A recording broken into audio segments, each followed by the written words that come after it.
महोदय, आम बजट जब तैयार हुआ तो हमारे जब आम बजट आने वाला तो राजस्थान को इस बात बहुत बड़ी उम्मीद थी। हम किसी राज्य के खिलाफ नहीं, बिहार को बहुत कुछ दिया। पिछली बार भी जहाँ जहाँ चुनाव थे आंध्रा के अंदर, चुनावी समय के अंदर सरकार उन क्षेत्रों का ध्यान रखती है, लेकिन राजस्थान के अंदर विशेष बजट का आवंटन, विशेष राज्य का दर्जा। और एक सभापति महोदय, मेरी सबकी भी इच्छा रहती है कि जब बजट आता है देश का, उस समय अगर प्रत्येक सांसद से बात की जाए, संवाद किए जाए।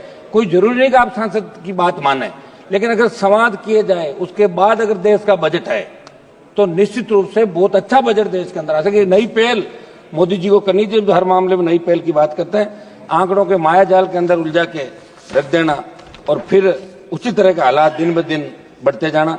हाल ही के वर्षों में सूखा, बाढ़, ओलावृष्टि, अतिवृष्टि, चक्रवात जैसी आपदाओं की संख्या बढ़ी, लेकिन सरकार ने किसानों को राहत देने के बजाय उनका बीमा कवर घटा दिया। सौद महोदय, लागत बढ़ने और उचित समर्थन मूल्य न मिलने के कारण किसान पहले से ही संकट में है और इस बजट में भी उनकी समस्याओं का समाधान नहीं किया गया। मेरी मांग है कि एमएसपी पर गारंटी कानून बने जाए, पीएम फसल बीमा योजना में खड़ी फसलों को सम्मिलित किया जाए, इनको निकाल दिया। और कृषि आदान अनुदान की सीमा राजस्थान के परिप्रेक्ष्य में 2 हेक्टेयर से बढ़ाकर 5 हेक्टेयर की जाए। साथ ही सूखा विकास कार्यक्रम आने वाले जिलों में 5 हेक्टेयर भू धारिता वाले किसानों को भी लघु सीमांत किसानों की श्रेणी में शामिल किया जाए। समझ महोदय, खेती किसानी मैं ग्रामीण परिवेश से आता हूँ, किसान का बेटा हूँ और निश्चित रूप से बड़े किसान आंदोलन भी किए। देश के कुल कृषि बजट से 20 गुना ज्यादा तो किसान पे कर्जा है। 32 लाख करोड़ से ज्यादा किसान पे कर्जा। भी एक सवाल के जवाब के अंदर आप लोग बता रहे थे, कर्ज माफी की योजना बनाने से आपने इनकार किया, एमएसपी गारंटी कानून बनने की मांग को आपने नजरअंदाज किया।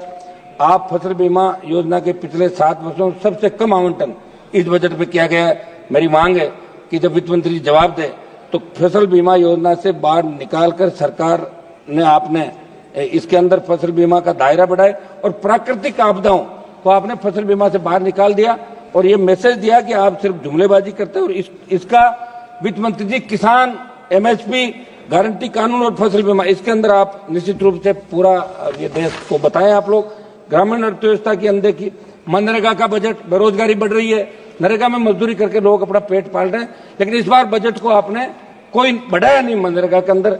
तो मनरेगा का बजट भी आप बढ़ाएं, क्योंकि ग्रामीण अर्थव्यवस्था मनरेगा के ऊपर ही टिकी हुई है। सभापति महोदय, स्वास्थ्य क्षेत्र की अनदेखी, कोविड के बाद जिस तरह के हालात देश के अंदर बने थे, ये भारत का स्वास्थ्य बजट जीडीपी का मात्र 3.3%, जबकि वैश्विक मानक 5.6% का होता है। तो ग्रामीण इलाकों में प्राथमिक स्वच्छता केंद्रों की स्थिति दयनीय है। इस दिशा में कोई नई योजना लाई जाए। मैं सदन के अंदर एक बताना चाहूंगा, जब दिल्ली में स्थित देखिए किस तरह हमारे पद खाली, कोविड-19 के बाद भी जब पद ही खाली है तो कहां से स्वास्थ्य सेवाएं ठीक होगी। दिल्ली का ही मैं बता दूं, दिल्ली में स्थित सफदरजंग अस्पताल में 172, लेडी हार्डिंग में 89, आरएमएल में 100 चिकित्सकों का पद रिक्त है। ये स्थिति देश की राजधानी के मुख्य अस्पतालों की है। तो आखिरकार कब हम विश्व स्वास्थ्य संगठन के मानकों के अनुरूप देश की आबादी की तुलना में चिकित्सकों को उपलब्धता करवा पाएंगे। मेरी मांग है कि चिकित्सकों के खाली पद देश के अंदर भरे जाए। निजी निवेश को प्रोत्साहन की जो कमी है, मोदी बजट में निजी क्षेत्र के निवेश को बढ़ावा देने के आवश्यक प्रोत्साहन नहीं दिए गए, जिससे इंफ्रास्ट्रक्चर निर्माण उद्योगों की वृद्धि धीमी हो सकती है। इस पर सरकार को सोचना चाहिए।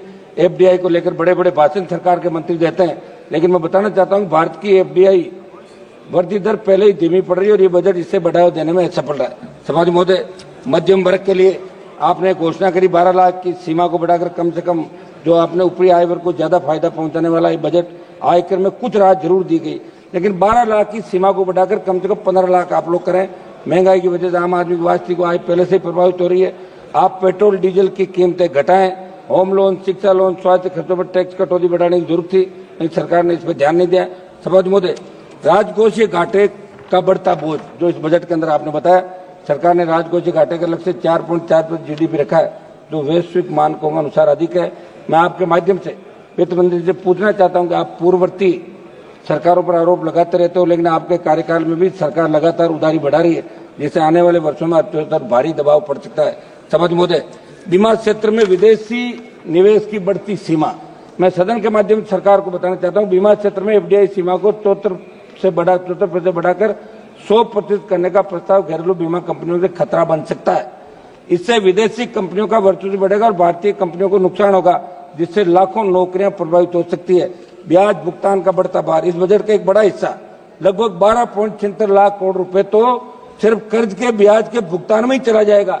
इसका मतलब यह है कि सरकार के पास नए विकास कार्यों जन कल्याणकारी योजनाओं के लिए सीमित संसाधन बचेंगे। इसलिए मेरे सुझाव पर सरकार को गौर करने की जरूरत है। सभापति महोदय, मेरे इलाके की महंगाई नियंत्रण की मैं बात करूंगा। सभापति महोदय, देश में बढ़ती महंगाई की मार, इसको कैसे कम किया जाए, कुछ मैं मेरे इलाके पे आऊंगा। सभापति महोदय, लाइम स्टोन प्रचुर मात्रा के अंदर नागौर, जोधपुर, मारवाड़ के अंदर निकलता है, लेकिन हमारे लाइम स्टोन के छोटे पट्टे किसानों को दिए जाए, खनिज नीति में बदलाव किए जाए, ये हमारी मांग रहेगी सरकार से। श्री फनी भूषण चौधरी जी, एक मिनट में सवाल करो।